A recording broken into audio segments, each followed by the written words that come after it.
I've been sitting here for a few days trying to decide if I should even bother doing another review. YouTube has been shadow banning all of my videos lately. Even when my videos start to do well organically, at some point it's like someone flips a switch to kill them dead. So I haven't been feeling especially motivated. But then I watched 28 Years Later, and suddenly I had purpose again. People need to be warned, because for reasons that defy all logic, this movie is getting good reviews, which means I now have a moral obligation to speak up. And just a quick note before we go any further, there will be spoilers. This movie was a mess. 28 Years Later is hands down the worst movie I've ever seen. I was totally caught off guard. I watched the first two movies and enjoyed them, and I was excited for this one, and it was terrible. The Skull Tower, the skeleton bullet, the mother's death scene, the gay British Teletubby Kung Fu gang, the big monster guys, that was nothing resembling the first two movies at all. Even the infected were totally different. The movie was like all the worst parts of Predator, Planet of the Apes, and I Am Legend, but with a bit of Shaun of the Dead mixed in. It opens during the early rage outbreak in Scotland. A kid watches his mom get slaughtered, runs into a church, and finds his dad. His dad's a priest, and he hands him a crucifix and tells him to run. The camera zooms in on the crucifix like it's going to matter later, so you kind of spend the movie with it in the back of your mind that the crucifix is going to be important somehow to identify the character later. And they did that, but we'll get to that in a bit. So then we cut to a 28-year time jump. The rage virus has been wiped from Europe, but Britain is still under quarantine. There's an island where a handful of survivors live in what looks like a pretty nice setup. They've got defenses, food, clean water, they seem self-sufficient, and there's literally no reason to leave the island at all. But they needed the movie to happen, so I guess the writers had to invent a reason to leave. That's where we get into the rite of passage. When kids on this island hit a certain age, they have to go on a coming-of-age rite of passage trip to the mainland to kill a rage zombie. That's when we meet our new protagonists, Jamie, the dad, the mom. She's mysteriously sick, and then there's their son, Spike. So Jamie takes Spike to the mainland, and everything just sort of goes sideways. The infected have evolved now, and we got three types of zombies. There's the classic rage zombies, a new type of obese worm-eating creepers that exist purely for a gross-out factor, and then the alpha zombies. These are massive rage zombies with big dicks. I wish I was joking, but no, that's the entire angle of these characters. That's what they went with. The film's big scary boss monster is a rage zombie with a big swinging.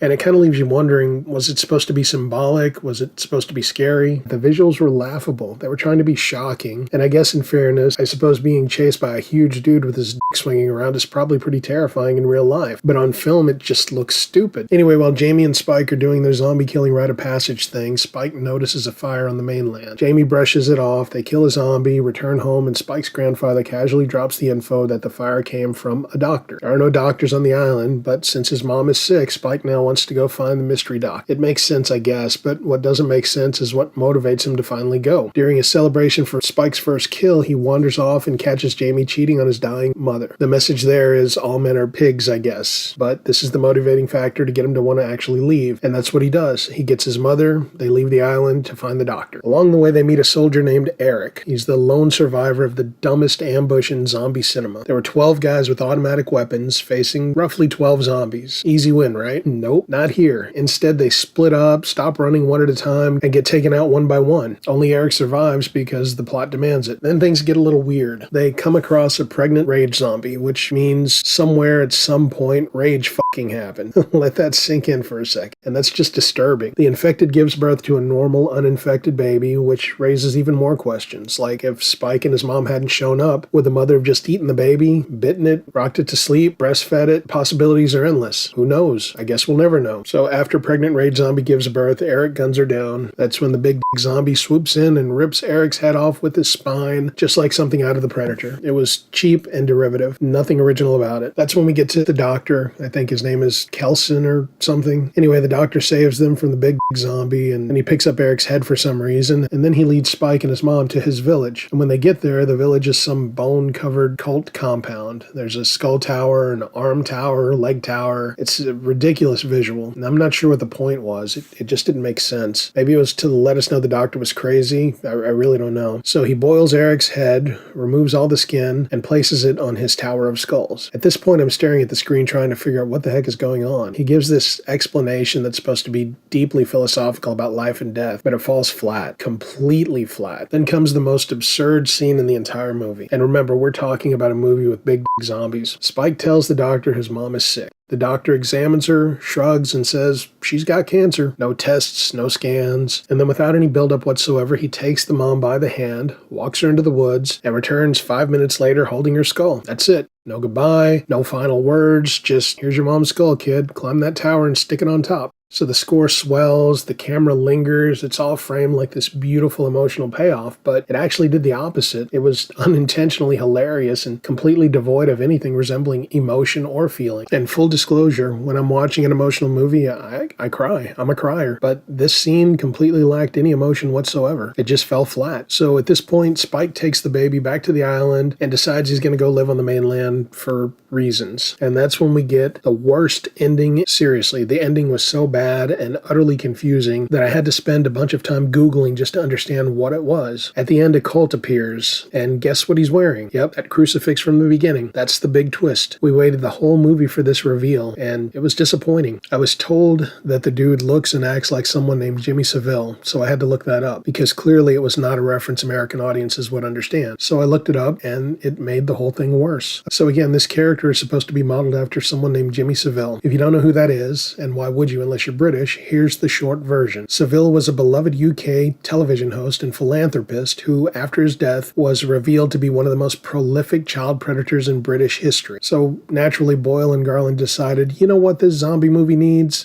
A Savile-coded cult leader. Why? What are we supposed to take from this? If they thought this was clever, that's deeply concerning. If they thought it was funny, that's worse. But personally, I think they did it out of admiration, and I think someone needs to check their hard drives immediately. If they saw enough humor to introduce these characters for a trilogy, they clearly think what Jimmy Savile did is not only acceptable, but also funny. Yeah, those guys. I won't be seeing anything else that their names are attached to. Taking a dude like Savile and making him into a hero is disgusting, and putting a 12-year-old kid in a scene with people dressed as Savile, the implications are horrific, and I don't say that lightly. And that's the thing. This whole movie feels like an inside joke that wasn't meant for the rest of us. The Teletubby gang, the Bone Temple, the Savile cult, it all felt like Easter eggs for Boyle's pub mates. Meanwhile, the audience that actually made the franchise profitable, Americans, are left asking, what am I watching? You want to see how to make a culturally specific zombie movie that doesn't alienate the rest of the world? Go rewatch Shaun of the Dead. Same country, same genre, way better instincts. But this movie, the whole thing was awful, and somehow the critical dipshit seemed to love this movie. He's from Scotland, so maybe that's the problem here. If you grew up in that culture, maybe this movie plays like subversive genius. But for me, it was an incoherent mess. The weird cultural disconnect, the humor, the slang, the archetypes, they all seemed ultra specific to a kind of regional UK culture that just doesn't translate. In the end, 28 years later feels like a totally different franchise. I was going to mention how 28 weeks later ended with the infected invading Paris, but since this movie pretends that never happened, I'll return the favor. But honestly, it was a huge missed opportunity. And one last thing, the problem with this movie isn't that it was so different from the first two. You can make a sequel completely different from the original and still have it work just fine. I just watched Megan 2 a couple of days ago. It was completely different from the first one, but it felt like the same universe. It went from horror to something resembling espionage. There was even kung fu, and somehow it worked amazingly. 28 years later, it was just way too different from the first two. Anyway, that's it. Am I right? Am I wrong? Let me know all the reasons you think I'm an idiot in the comments. Like, share, subscribe, click notifications, and I will see you next time.